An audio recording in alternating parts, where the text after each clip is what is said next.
First, I'm going to introduce a panel, my esteemed panelists for today. May I bring them up? Ladies first, Karen Taylor, UK e-commerce manager for Brown-Forman. Thank you. Sir. Next up, Keon Gould, founder and CEO of AOE. And last but not least, PJ Utsi, co-founder and chief creative officer at Vimo. Thanks. We have these comfy chairs, and I'll point out some stuff here on the table that's for you guys out here. So how this is going to work, we want to make this a very interactive session. We're going to have the panelists give a few opening remarks. We're going to play some videos, and then we're going to have a little chat up here amongst ourselves. But as we're chatting, I hope that everyone will be thinking about questions to ask this panelist, because we're here to make this interactive. Day 2 in the afternoon, we want to keep you awake. We also want to keep you well hydrated. So up here we have 12 minis of Jack Daniels. So if you need a liquid courage to ask a question, there's some liquid courage. So those who raise their hand and ask a question will receive a mini. And we do follow a very strict policy of ensuring that you're of proper age. So I will be the one asking for ID if I deem that you are 25 years of age or lower. So have your IDs ready if you are anywhere near that category, because I am responsible for this. So with that, I'm gonna get these folks talking, and I'm gonna start with Karen Taylor. Karen, can you tee us up with some opening remarks before you throw us into a video? No problems at all. I think the best place to start is Brown-Forman has a very long history in manufacturing and marketing of spirits. We're particularly well known for American whiskey, and Jack is obviously our lead brand. The e-commerce for Jack Daniels launched at the end of last year, end of October, getting ready for Christmas, and we are on the first of a global rollout program with Germany due by the end of the year. The other program that we're running is a Brown-Forman branded website, which is launching in Australia also this year, and that will be running both B2C and B2B. But let's head back to Jack and let's have a look at the video.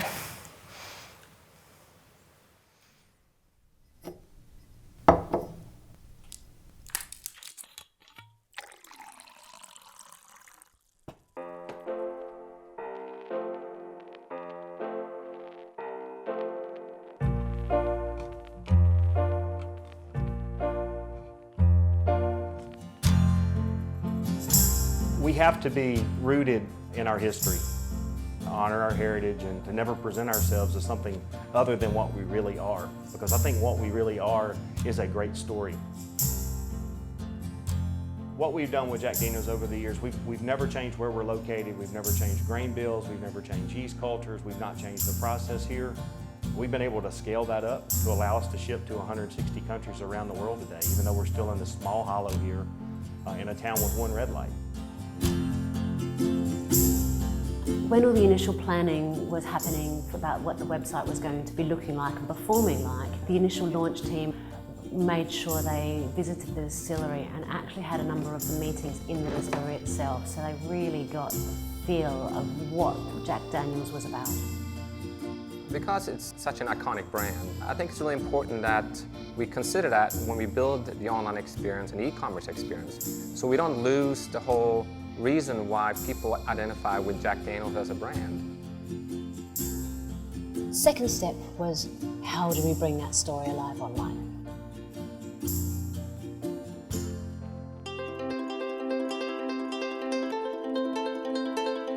We wanted to ensure that the brand story was the first thing consumers experienced when they visited the website.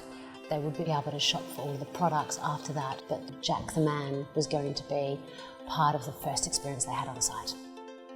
We spent quite a lot of time around this, trying to figure out how much do we talk about the brand and the story and the heritage and the history, and how much do we actually say, hey, come and buy this. And I think we found a way, the Jack way, which is, in this case, tell and gently sell. The next step was to decide what we could uniquely offer consumers in the UK that they couldn't get anywhere else.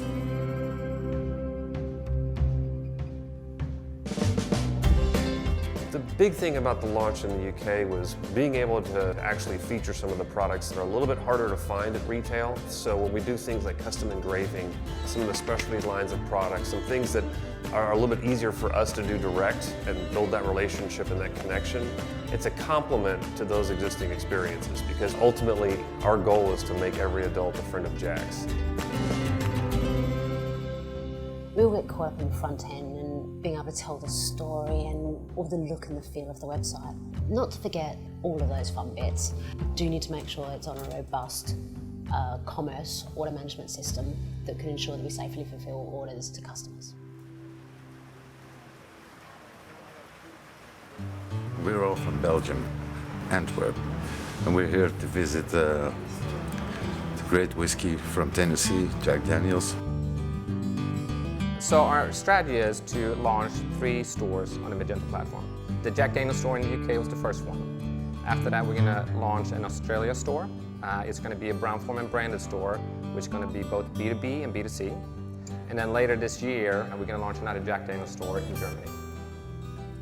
Ultimately, I would love to take every person out there to Lynchburg and have them experience it.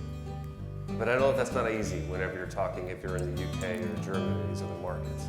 So we want to be where that consumer is and take Lynchburg to them, and being able to make that connection is incredible.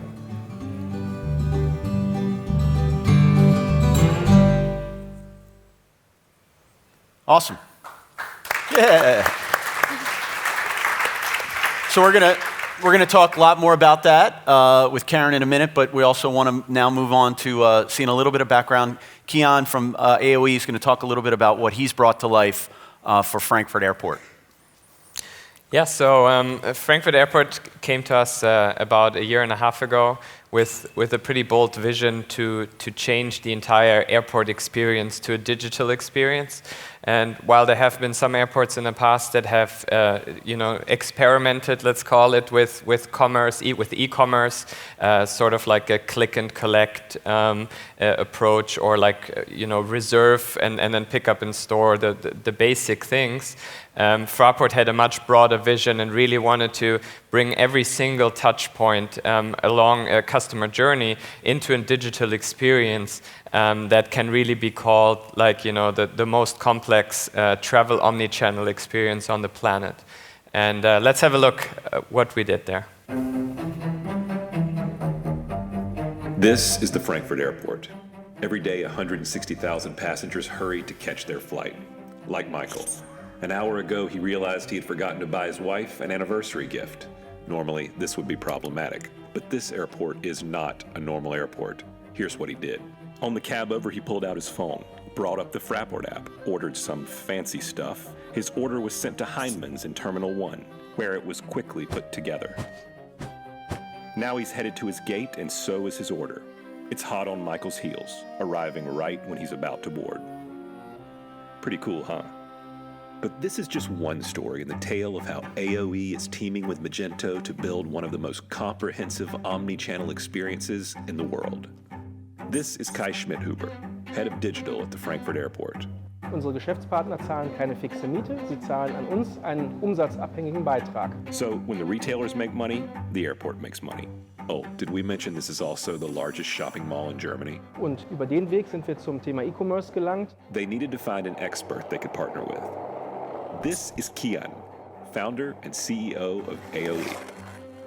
As a passenger, you're typically only exposed to a limited amount of stores on your way to your plane. With e-commerce, you are now able to order from stores that might be in a different gate or in a different terminal altogether. It was clear from a very early stage that this could only be done with Magento for the entire e-commerce experience. So how does this whole omni-channel thing work?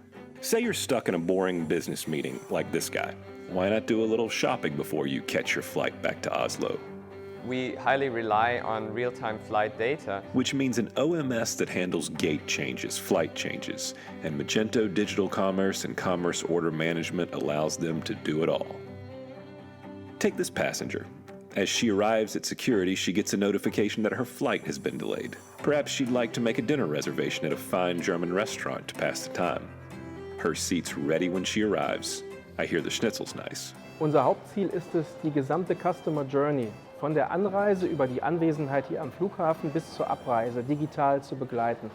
Like, say you're walking past the caviar house and decide to pop in for a little wine tasting before your flight. Full-bodied. Pull out your phone and order a couple of bottles to be sent home. Another example would be, I come home from holiday, I don't have any groceries. While on your flight, order some eggs and bacon. Heck, throw in some cookies. You deserve it. Once you've gone through baggage, they're ready for you to take home. What's really special about the solution is that it's one of the first true multi-retailer, multi-channel, multi-everything sort of solution that you can use across a variety of platforms. Like, say, a shopping mall. In other words, what started at this airport could very well change the way we all shop in the future. All right. Okay, so with that, let's talk a lot more about these two very unique, very different but unique use cases. So I'm going to start with Karen. Global, iconic brand. You talk a little bit. Can you expand a little bit more about the going to the direct consumer approach, strategies, opportunities for Brown-Forman and Jack Daniels? Definitely. We found within the UK marketplace our existing distribution channels were performing really effectively, getting a percentage of the product actually out into the wider marketplace. We work with the likes of Tesco's, we work with Amazon, we do work with everybody out there, including a lot of specialist retailers. The challenge we found was around the real e-com basics, the what, the where, and the how much. So what we actually decided to do in the direct-to-consumer marketplace was build the website around those criteria, ensuring that we were giving the best product information and consistent product information across the marketplace, and also making sure that we were showing what was availability pricing throughout the marketplace as well. Great. So, Keon, this one's for you. We talk about omnichannel, we use that word about creating great consumer experiences. I can't think of a more high stress, high ability to fail and mess up than like people rushing through an airport. Can you talk about that environment and what it took to execute the omnichannel solution in Frankfurt Airport? Yeah, sure. I mean, if you look at it, when most people, when they talk about omnichannel, they talk about combining a retail store experience with a digital experience, and then potentially having a mobile and a desktop, shopping experience when you're talking about digital. When we're talking about Frankfurt, anything that you can imagine from a delivery and from an order perspective, we're doing there. Whether it's you're ordering while you're still on the plane, whether from your tablet or straight from the in-flight entertainment system on Lufthansa planes where it's integrated, or you're talking about on the mobile while you're in your check-in process, whether you're talking about the APIs that we're providing to other travel providers in the future to order directly as they're booking their tickets, whether you're talking about doing the classic, I'm sitting at home preparing my flight and also ordering some stuff already. And then while you are on the premises, we have everything from deliver to gate, deliver to plane, deliver to lounge, pick up in store, home delivery. So all of these different aspects. And then coupled with the fact that there are more than, there's a total of 300 retailers that one day will be part of this solution. In the first stage, it will be around 100. This adds a massive complexity to omnichannel, as you mentioned. And the potential for screw-up is big, and the window of opportunity is very small. If you think about it, the normal passenger has about an hour of time at the airport. If he doesn't get his goods in this period of time, the sale is lost. So everything has to be fully real-time. Everything has to be directly integrated into the BI. And there's a lot of infrastructure that most people don't even know that exists at an airport. For example, there's a BI that simulates all of the passenger movement at the airport in real time. So when a new A380 arrives, they can say, let's put him to this gate, because if we put it there, then the queue at this customs line will be way too big, so we need to reroute the plane somewhere else. And in a similar fashion, planes can be rerouted to actually improve the customer experience in the retail process. So there's a lot of sophistication in terms of technology possible at an airport that you can simply not do in a classic retail environment. On top of that, they own the Wi-Fi, they own the beacons, they own all the digital marketing panels. There's virtually no limit to what we can do. A passenger that gets out of a plane from Russia can walk past the panel. As he walks by, the advertising changes to Russian, advertising something that he might have bought on his mobile phone the last trip to Frankfurt, and then he walks to a store, gets pulled in by an iBeacon message to buy this and this good as he walks past. Like, this whole experience is really only possible at an airport. It's pretty innovative and unique. So let's dig a little deeper. I'm going to throw one back to Karen. Now that you've got the strategy outlined direct to consumer, now how do you go execute that? How do you look through your technology? How do you come about finding us, the orange company called Magento? Can you step us through that? Well, the key things for us was reviewing the product selection to understand what we were actually going to be presenting to customers. And the key thing that kept coming up again was personalization and uniqueness of product. So one of the key things we put onto the website, as was shown in the video, is engraving. So we allow a number of our bottles to be engraved by the individual person and delivered to anywhere they want within the UK. So for us, that was one of the fundamental keys to launch. It was a huge challenge for us, trying to get not only the infrastructure on site, but also the fulfillment centre to actually work pretty closely with us. And having Magento as the key made that whole process a lot easier. It meant that both sides of the conversation were capable of talking. Great. So now I'm going to throw on PJ. You had shared with me from a consumer experience perspective.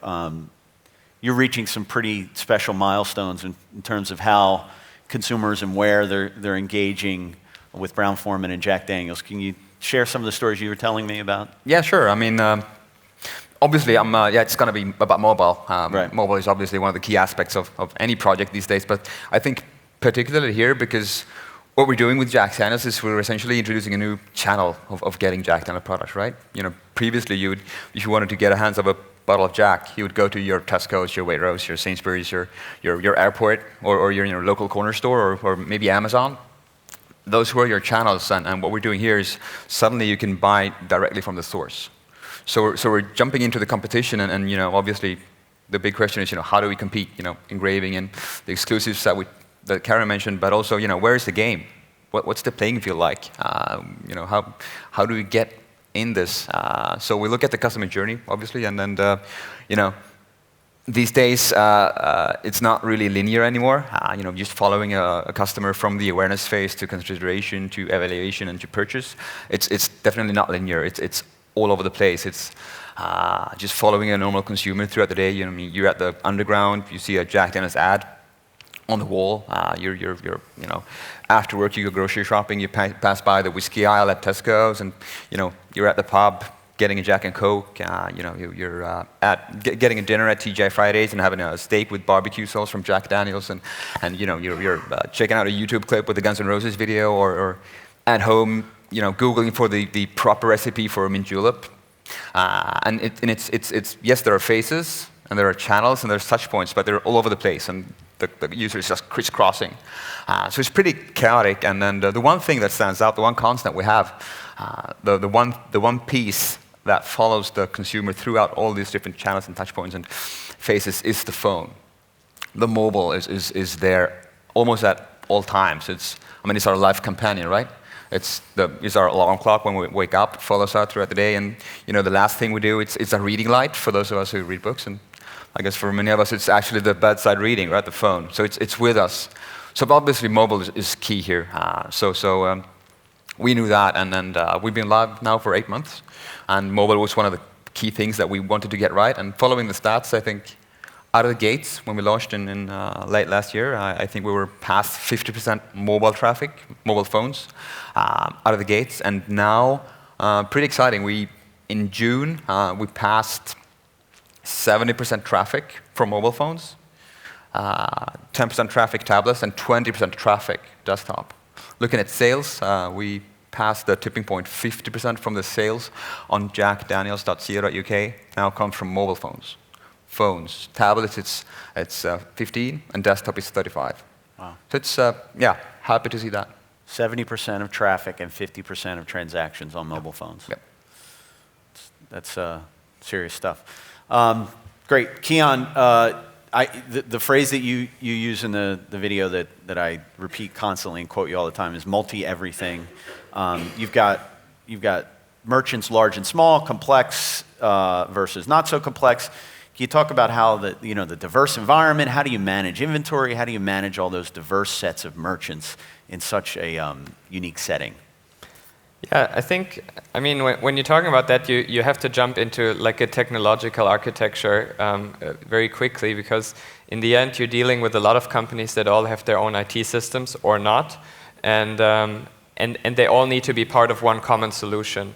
And so, this is much more complex than just having an e-commerce experience that you connect to an ERP, obviously. So basically, we had to create like multiple layers to encompass all of that, which consisted of a PIM solution that the retailers use to either upload their own products if they don't have their own ERP system, or that directly speaks to the ERP systems of the larger ones. So integration was a major portion, of course.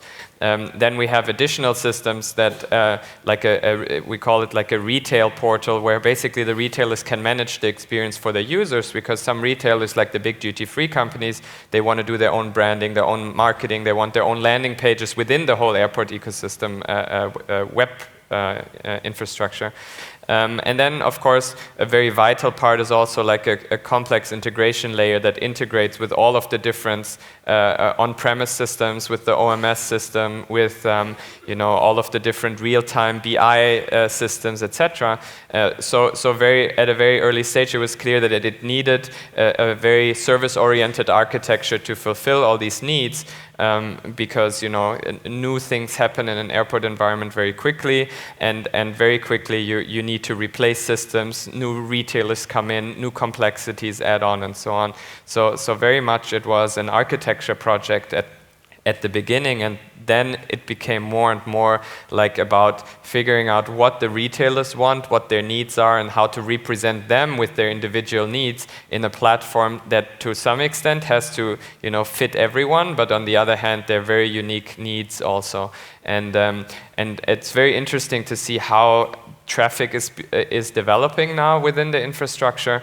Because, for example, right now, one of the leading suppliers is the Caviar House that you saw, because a lot of people seem to be buying this online because, it's nice, it's small, it's a good present, and so on. So, like, it's different purchase behavior than you might see. On the other hand of the scale, we just had a 14,000 euro watch order of someone that hadn't even seen the watch before, So it goes both ways, like the more commoditized goods, but also the very high-end luxury goods.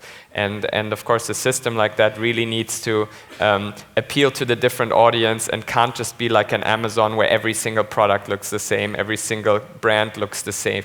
So it's very much about representing the brands in like an kind of umbrella or under an umbrella of the airport.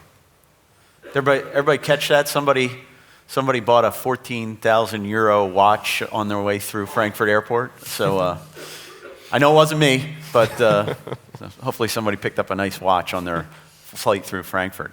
I want to point out, everybody's thinking about questions, because we've got, for some of you, potentially the hair of the dog up here, if you will, if you're going to be asking questions, so start thinking about that. So I'm going to throw one out. This is kind of my bailiwick, commerce order management, so I'm going to, Karen, indulge me a little bit, please, and talk a little bit about what commerce order management brought to this solution for Brown-Forman. Definitely. The one thing to keep in mind is the Brown-Forman was always due to be a global project. We went in upfront with the mindset that this was going to be global, with all the complexity that was going to involve. The one thing we really wanted to make sure it was we actually made integration from our point of view as singular as possible. So rather than trying to have multiple different integrations as we launched each locale, we wanted to have a singular point, and Magento offered that for us. But Magento also came with a lovely bunch of partners to work with, such as Vimo, allowing us to really tailor the experience in each locale to the particular user's needs. So for example, as I mentioned, the Brown-Forman Australia project is due to be launching soon as a B2C and B2B. So they have some unique complexities that Magento was able to manage through support through local agencies. Great. So PJ, back to you. We talked about mobile and those stats, but you also, beyond mobile, you had said the phrase, the web is under fire. So, and the target market of millennials and how they shop, and you've done a lot of thinking and research on this. Can you elaborate on how, web is under fire with that demographic? Yeah, so I mean, looking back, or going back to the customer journey, tons of touch points, all the way through your from getting thirsty to actually drinking something. It's all mobile and it's all digital, and I think we're starting to see reports that are now claiming that we passed that tipping point of over 50% of all purchases are touched by digital. That's a pretty big thing, and so that's good because that's where we are, digital, right? The problem is mobile, because there's been reports of that too. The number of times you actually pick up the phone, if you're a millennial, for example. I mean, I've seen figures from anything from 200 to 300 times a day you whip up the phone, and that's all good. The problem is the web is under fire on the phone, because what we do, if we pick up the phone 200 times a day, 180 of these times is going to be the things that we do on the phones. It's going to be email, it's going to be news, it's going to be social, messaging, gaming, entertainment, music, video, maps, search. Everything happens in apps. And it's less than 20 out of 200 times that we pick up the phone that we actually do browse the web. And that's where we live right now with Jack Daniels, for example. And that's a problem because, we're not getting through. So the challenge here is, how do we make our way into, at least one of these 20 times or even more than that? How do we get the web to be one of these screens? And with millennials, it's tough. And then the approach we have is we see the web as the center of gravity that everything rotates or gravitates around and towards, because the web is still going to be the unifying medium. Every internet-connected device has a browser. And the web is not going away, so it's still going to be there. And for us, and for a brand, and for a retailer, it's going to be that's where you do the transactions, that's where you control the experience, and that's where you have, that's where you want to get the visitor, because it's going to be increasingly expensive to get visitors through social and through the other mediums, right? So web is what we like. So the challenge is very much to one, get the millennial to the web from on the phone, and once we've done that, deliver a user experience that's on par with all the apps, your Instagrams, your Snapchats, your email client, your calendar client. The apps are like flying, and we need to be there when it comes to delivering the experience on the web. So that's the under fire thing. Great. And we're using the broadest context of omnichannel, not only omnichannel fulfillment, in-store pickup, ship from store, but omnichannel engagement across mobile and these other touch points. So I'm going to throw it back to Kian. We did this, some of you, maybe many of you have seen this video. I guess we introduced it at Imagine in Las Vegas a few months ago. And Kian, can you talk a little bit about what your life's been like since we played that? And it's not just about airports, right? It's this is driving unique cases elsewhere. I know you've been a busy guy. Can you tell everybody about it? You should ask my wife how her life has been since this happened. It's been a very interesting ride. I mean, it's most of you integrators out there know what it's like to go through 50% year-over-year growth as a company, but what has happened since we launched this case has really surpassed everything. We, after this session, I'm flying to Singapore, then to Auckland, then to Sydney, and then to Qatar.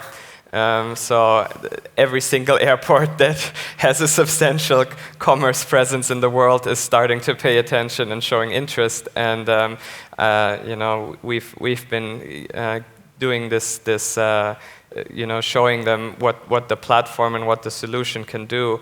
And there are malls showing interests around the world, in the Middle East, in the US. There are casinos showing interest that have big commerce operations and big mall operations. And it's really like a very incredible experience for us because there's also very little competition because it's such a very specific, complex platform that you don't end up competing against the Hybrises and the ATGs anymore that you usually do when you're in just competing for the commerce piece of the business. So yeah, it's been great, and we will most certainly see this solution pop up in more places in the near future. That's right. Yeah, I mean, an innovative multi-merchant scenario that nobody's really addressing, and all of a sudden we create this video, or you guys execute this at Frankfurt Airport, and then the phone starts ringing, and people connecting the dots. That's not just, that's an airport, that's a mall, that's a casino. Anywhere we have multi-merchants is the next level of this omni-channel example. So I'm going to throw one back to Karen. You touched on it. I'd see if you can elaborate a little bit more. We talked about D2C, direct-to-consumer, B2C. You're also about to launch a B2B solution in Australia for the Brown-Forman umbrella of brands. Can you talk a little bit more about what that's looking like?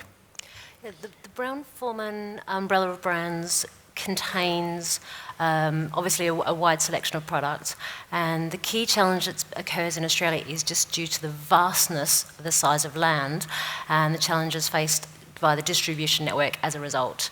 Some really easy figures that make this quantifiable. There's 68,000 venues across the country, and the existing Brown-Forman sales force can only reach 9,000 operating at peak. So there's a huge potential audience that is simply just not being reached. And due to the vastness of the country, a lot of these people are a long distance away. So actually doing this through a sales force is virtually impossible. The idea of using e-commerce in a B2B formation allows the conversations to start with a much wider audience. So somebody who's actually in a small country town, hundreds of miles away from anywhere, can actually place an order to the quantity that they need, very specifically, and have it delivered to them with a reasonable charge. So rather than trying to actually meet a distribution contract through somebody else, they can actually order very specifically to meet their needs. Awesome. So another use case layered on top of all of this stuff. So I think we're coming up against, I'm going to throw one more question. I'm going to throw it to our solution partners, Kian and PJ. If you have one set of words of advice for your colleagues out there about best practices, how do you go out and make these solutions come to life? What have you learned, or what words of wisdom can you share? Yeah, I'll cool. let you guys fight over the order. Go. Yeah, I mean, and it's I'm a front-end type of guy, so I tend to focus on the customer-facing parts. And then the biggest challenge for many of us, I think for everybody in this room, is this whole mobile piece. I mean, it's just looking at the stats for Jack Daniels, for example. I mean, it's fixing the user experience on a small screen on a mobile device. I think that's the biggest challenge we have, and I think it's incredibly hard to do. For us, because we're so stuck in the desktop era. I mean, we sit day in, day out, 5 days a week at our office with a desktop computer, with a large screen, keyboard, a mouse, and everything. Just Ethernet connection, super fast network, and we see our site either on the partner side or on the client side, and then everything's flying and everything's fast, and we think everything's fine. And the problem is that this is not reality. It's reality for 20% of the visitors. For the other 80%, it's something completely different. So this is the problem. We don't see what's really happening, so we're not feeling the pain of the 80% of the visitors. So this is a conversation we have at Vimo, and I've had this conversation with developers and with teams, and the discussion will go like, you know what? And it doesn't matter if you work with strategy, with design, with development, or with QA. It's going to be desktops all the way. Even in the QA part, I mean, that's where you have the device labs, and we try to keep a collection of all the different devices out there and try to replicate reality. But even there, we do we use software to to simulate the mobile devices. But it's desktop all the way through, and the discussion that I've had is like, hey, as a developer, front-end developer, for example, you'd sit, you write your code, you deploy it, and then you immediately want to load up the site to see, did I get it right? What's the result? And this happens like hundreds of times during the day for a front-end developer, and I'd go to a developer and say, hey, okay, you can code on the keyboard because the keyboard is going to be fast, and you get to keep your big screen, but every time you load up the site, you cannot use your desktop. You have to, use your iPhone and, get out on the street, here in London, for example, and try to get a proper uplink, and now load the site. At least 8 out of the 10 times you do that, you have to do it like that. And then the developer goes like, are you kidding me? Do you realize that it takes 7 to 10 seconds to load the page just to see the results? And do you realize that it's like 5 taps to get to the detail page that I'm building right now? And do you realize that, do you know how painful it is to get through the checkout with the address form and everything on a 5-inch screen with my fiddly fingers? Do you realize how tough that is? I cannot work like that. And I'd go, yeah, welcome to the reality of the digital consumer of the mobile era of 2016. Right. This is how life is like for 80% of our users, right? So please go about and do something about this. That's the challenge. We don't feel the pain, so we will live in a happy desktop bubble and everything is fast. But had we been forcing our developers or everyone here, should we just try to live a bit like the consumers? I think we would have come further in fixing the mobile experience. It's changing fast, and we're not getting any younger, I guess. We're too old.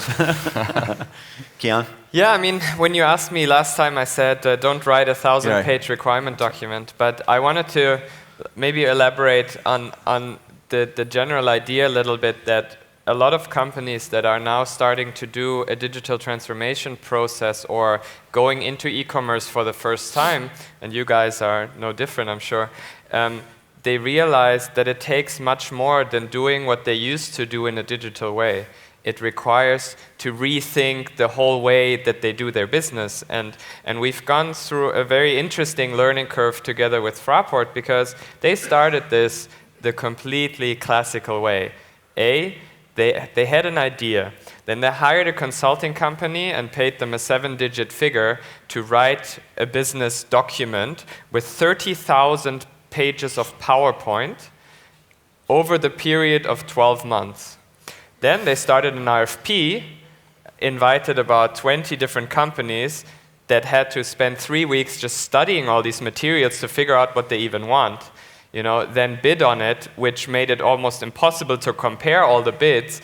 And then they tried to, run this as a fixed deadline, fixed budget project all the way to launch in 12 months.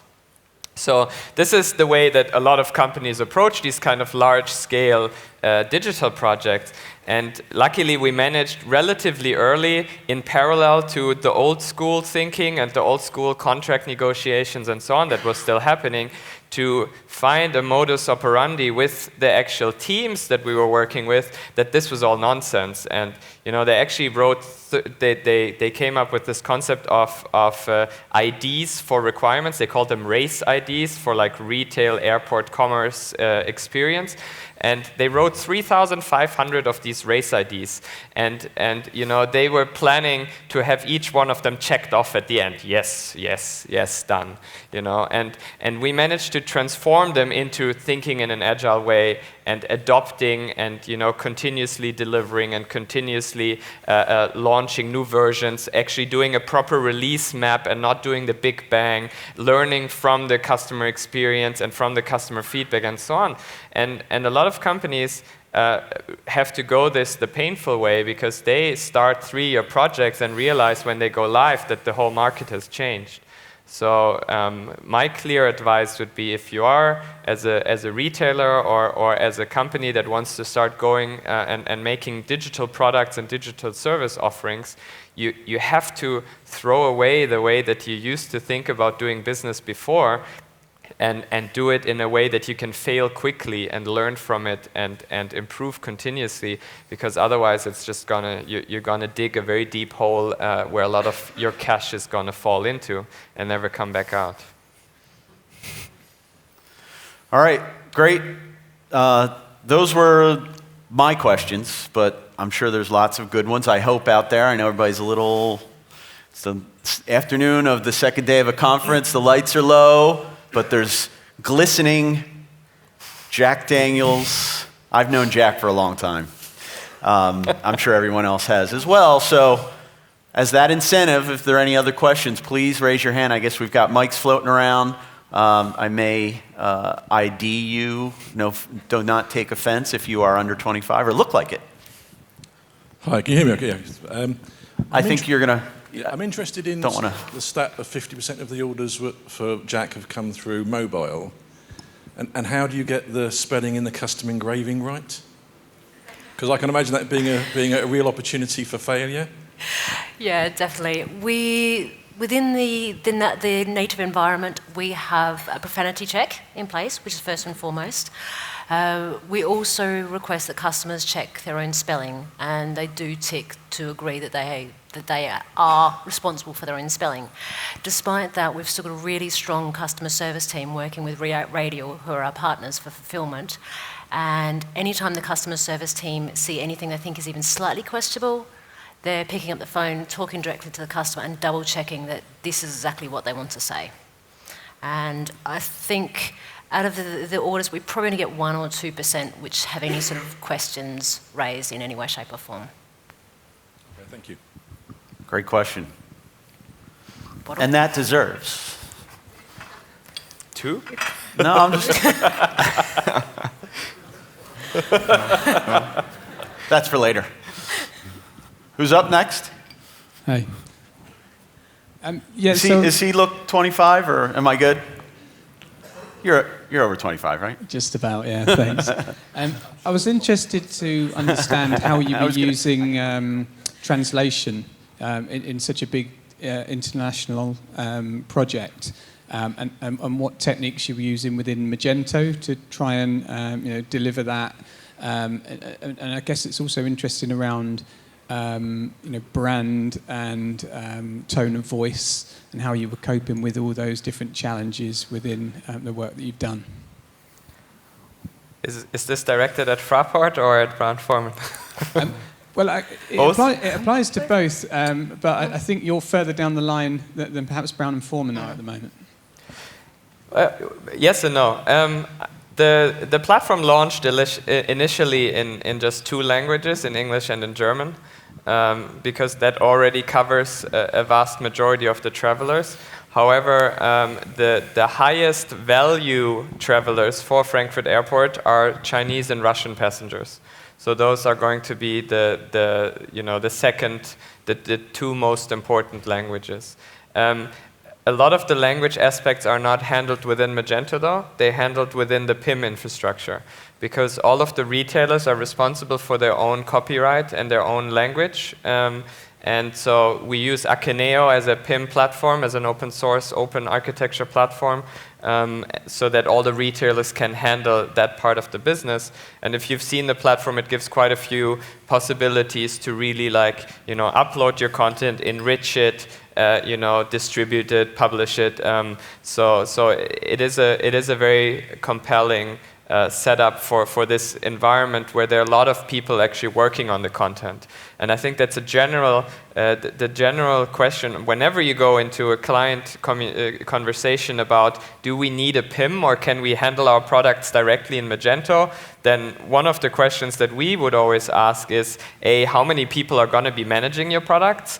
And B, how many languages are you going to have your products in? And if there's a multiple on both of those questions, then we believe that having a dedicated PIM solution can take a lot of the burden away from the actual e-commerce platform.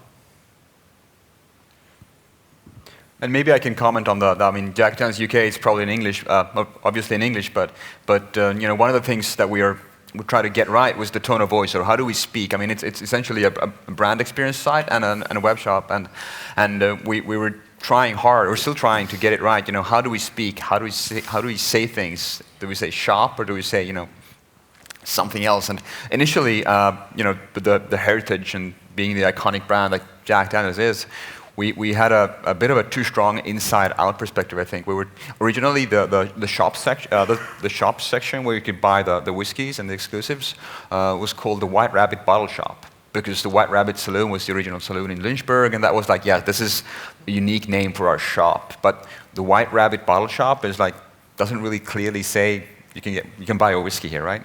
And the memorabilia section of the site where you can buy your T-shirts, your caps, and your barware was called the Lynchburg Hardware Store, because that's the actual name of the store in Lynchburg. Like we had the old sign and everything, but visitors didn't really get that because having been in Lynchburg and all that, and being a friend of Jack's, you know that. But Lynchburg Hardware Store, or hardware in general store even, does not clearly enough say that this is where you get your T-shirt. So this is one of the course corrections. We had to swing the pendulum a little bit away from the brand side towards a more standardized shop lingo, if you will. Yeah, so I think this goes back to Kian's point as well, that it had to be an agile process. We went in with a very brand-heavy mindset because Jack is such an iconic brand, and we had to focus on that first and foremost. But as we learned through the process, and it has been an agile process for us, absolutely, that every little step, we're just making the Jack American voice a slightly more English Jack voice. And that has been an ongoing challenge. So it's a language barrier between English and English. And I think the learnings we've made very rapidly on an easy test case of US English to English has actually allowed us to take some really good learnings that will go into the Germany rollout. I know Australia's had similar things where you then throw Australian English into it as well, which is a hybridization between everything else, as you could tell by my accent. So it really has been a learning process for us as we go, and constantly honing and constantly reworking, which is part of the charm of having rolled out the jackdaniels.com and also the Brown-Forman websites. We've been doing it in a gradual process. It's allowed us to learn and develop and evolve. Do you have a question up there? Yeah, hi, Joe Matthews, ACI Worldwide. First of all, both videos are fantastic. I think you tell great stories. And what I saw on Frankfurt Airport there, Kian, that's absolutely sick. Like, that is incredible, mate. You should be applauded. I felt sick sometimes too. And just touching, PJ, on talking about the millennials, which is, very pertinent moving forward for retailers and business. Touching the phone 200-300 times a day. Now, a lot of that is, or can be around the social side of it. How do we, moving forward, ensure that from the social side, we're making the most out of this commercially? Well, I think it's a very good question, and I think one of the really big challenges that we are having at Frankfurt now is how do you even get people to download the Frankfurt app, and does it need the app to do this? So initially, when Frankfurt was thinking about this, they did not have the wisdom they have now, obviously, and they thought, okay, we're going to encourage people to download the app. They have, for example, one thing that's pretty clever is they have relationships with travel agencies in mainland China. And when people go into the travel agency and say, look, I want to fly to Europe, and I want to see these in these countries, and so on, then they say, here, download the Fraport app, and you can do all your shopping for your family before you even fly. So there is still that aspect of how do you get people to actually use the service or are even aware of it without spending billions on ad spend. But one of the things that we're going to be pursuing much more in the future, I believe, is to think of it more as a marketplace and ecosystem that is more open to being tapped into. So just think about it, where do people book their flights? Yeah, so if you're going to booking.com and you're booking your flight via Frankfurt, at the end of the checkout process, you should see the shopping page of Frankfurt and buy some products there, right? So integrating that into other experiences becomes a much more powerful ecosystem rather than thinking about it, this is my brand, this is me, everyone needs to care about me. You need to set back and really look at what kind of ecosystem am I missing by looking only at my brand, especially when my brand is relatively limited, like the Fraport brand. And we've seen some very interesting thing with some of the duty-free providers, because there are only about 4 major duty-free providers in the world, and they all think that they have the most amazing brands, and everyone recognizes them. Can anyone tell me one of the duty-free providers here? That's what I thought. Yeah, so they all started their own experiences and were very surprised, including the one at Fraport, that no one was buying anything, because no one goes to the duty-free website before flying. They don't even know which duty-free is at the airport and so on. So a lot of it comes down to creating a marketplace that then people have to go through. And in the past, it used to be people walked through duty-free and they were like, oh, wow, ooh, light, smell. They made it all about the experience. Everyone was about the retail experience. Now everyone walks like that, looking at their phone, not looking at anything else. So that's where you need to, as you said, that's where you need to reach them. And you should not only think about your own brand to reach them, but through as many as possible. Hi there, Morgan from Bijou Commerce. Question for Karen, I guess. Start off, I've actually been to Lynchburg, White Rabbit Bottle Shop as well, got my jack from there. Very cool experience, by the way. And also Frankfurt Airport, been through there, but I didn't buy a 14,000 euro watch. But the question is that purchasing Jack Daniel's direct from your website, that's a big ask, because normally you go to the supermarket and it's just quite easy to put it in a shopping trolley. How do you nudge people to go to the website and be a loyal customer that way? We are treating the website as a complementary channel. So we're not trying to compete with the grocers in any way, shape or form. They do what they do incredibly well, and that's a competition we will never win. So we continue to support them in exactly the same way we always have done. But by launching an e-commerce website for the Jack Daniel brand, it allows us to communicate more about the products, the tasting notes, the history, the cocktail recipes as well, that the retail environments in all of the grocers just simply cannot do at this particular point in time. They're evolving slowly, but they're not quite there yet.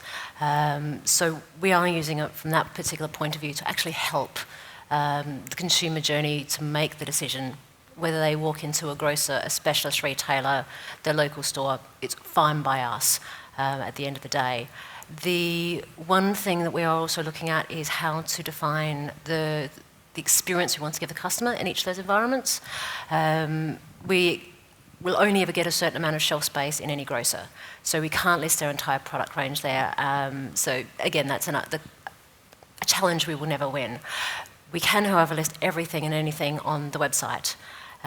So that is the area we've actually focused on. We are very keenly focusing on value add, on personalisation, on exclusivity, and the pipeline we have coming up is all about what else is in Tennessee that we can actually bring over here into the UK marketplace and actually deliver it to the UK marketplace. I guess the easiest way to put it into context is our traditional business model looks at shifting everything in pallets. So just shy of 600 litres is the way the business mentality natively works. We're talking about shifting one of these. So that's presented its own challenges, but it's meant that we can actually do a lot of experimentation and limited runs and trials and test and learns, and it's a very quick and comparatively cheap route to market for us. And just to comment on that, I mean, we deal with many brands going direct to consumers, and what we also see, I mean, yes, there's a convenience aspect. It's a lot closer to drop down to my corner store or get on Amazon or Tesco's, but consumers, it's not always about convenience and price. I mean, it's very often an experience part. As a consumer, you want to be a part of the brand. We see many. I mean, we do interviews, and we see many customers not minding paying more just because they want to feel that I'm some way a bit more connected to Jack Daniel's than I would be at the aisle of Tesco. So it's convenience. Yes, that's one part, but it's not that easy. So it's just a matter of presenting or getting that experience across. As soon as you have that, there's something there that the consumers will come to. Yeah. I guess it's also the difference. If you purchase from Amazon, it gets delivered in a brown box. Yeah. If you purchase from Jack Daniel's, it comes in a black and white box. It is a totally different experience when it arrives on your doorstep. Yeah. Hi, Martin Young with Brown Forman. You don't have to give me a bottle, but this is for Kian, actually. Karen was really scared I was going to ask her a question.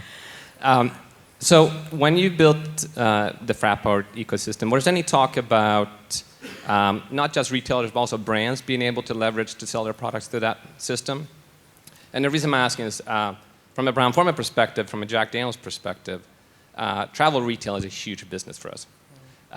So we're interested in figuring out how we get better or drive more volume through that channel. We rely on the retail outlets to do that for us today, but we want to figure out how we can play in that space. Yeah. So in general, of course, the infrastructure is capable of, and we would very much like to also include off-airport retailers into the ecosystem, actually. There are some airports that are doing setups like that where you can order at any retailer in the city or in the country and then pay the duty-free price and have it shipped to the airport and pick it up after security. However, in many cases, the main hindrance is concessions. So, of course, the duty-free providers usually have exclusive 10-year concessions at the airports to be allowed to sell a certain range of products. And your products are typically the ones that are sold directly by the Heinemans, DFSs, Lagardères, and Dufrys of the world. And so they, of course, would see it as a major impact on their business if you would start directly having a branded Jack Daniel's store. But you know, everyone has to be ready for disruption. So I think it's definitely something you should talk to some airports about. Hi, my name is Ozzy from Elastera. To both of you, Brown Forman and AOE, you talk about experimentation. All these kind of things are quite new. How do you maximize on the learning rather than just on the revenue? Do you have processes in places? How do you do it internally? With your clients? For us, it is, because we are still relatively new in the e-commerce marketplace, this is a lot of test and learn and trial. We're trying many different ways. We still haven't cracked it yet, by any means. I'm having to learn to become the queen of the Power CC email to get everything out. So there are challenges. I'm not going to put my hands up and say we've cracked it by any means yet. We are trying a lot of different things. But part of it is talk. Keep talking and never be quiet about what you're doing. Yeah, I mean, so one of the things that we're doing at Fraport is that not everything you've seen in the video is live yet.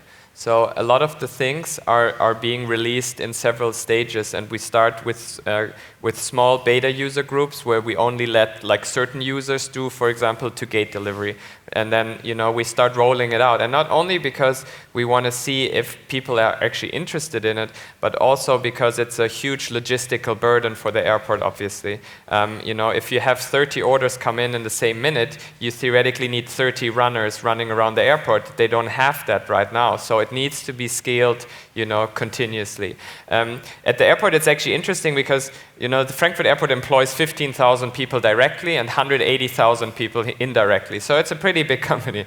And whenever someone breaks their back lifting a bag, they can't fire this person, obviously, so they need a new job without lifting heavy bags. So they are actually transitioning people that cannot do their original job anymore into this job of being a runner at the airport. So this is something that helps them grow that process. But another thing is also that, of course, there is constant customer feedback, and then, you know, we're not yet, but this is mainly due to the structure at Frankfurt. We're not to the stage where we could deploy a new version every 2 weeks, which we would love to do, but it's more like, you know, every 3 to 6 months that, you know, things get packaged into a new release.